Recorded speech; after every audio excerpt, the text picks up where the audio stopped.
The island is mourning the passing of a national media icon. Timothy James has passed following a long battle with illness.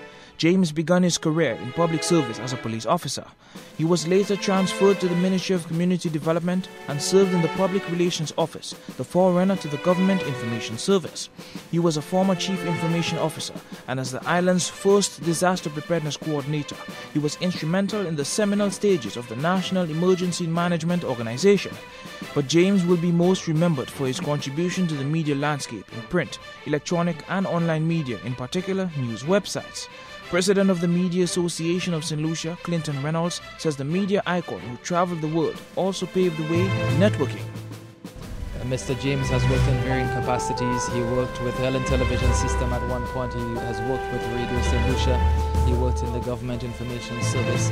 Also, he was the creator of SLU One Stop, and many of us would remember SLU One Stop.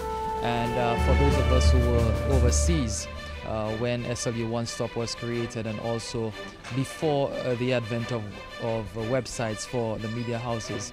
This was one of the greatest repositories of information about St. Lucia. James's position at the Public Relations Office also included that of Disaster Preparedness Officer, a position he would hold before becoming a freelance journalist for Kana, Voice of America, Radio Antilles and Radio St. Lucia. Colleague Winston Springer says he has fond memories of James at Radio St. Lucia, where they worked together for some time.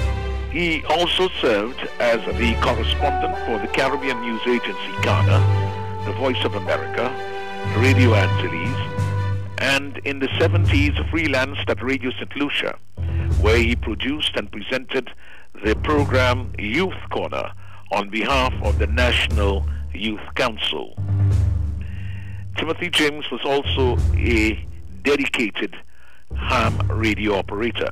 My most memorable working relationship with Timothy James was as General Manager of Radio St. Lucia. I coordinated the broadcast of the Pope's visit in 1986, that's July of 1986, with Timothy, the late Winville King, and Harold George. The Media Association of St. Lucia also spoke of plans to recognize pioneers in the field before they pass away. Reynolds says this will be high on the agenda at the Executives Retreat on Sunday. Sant Justin, HTS News Force.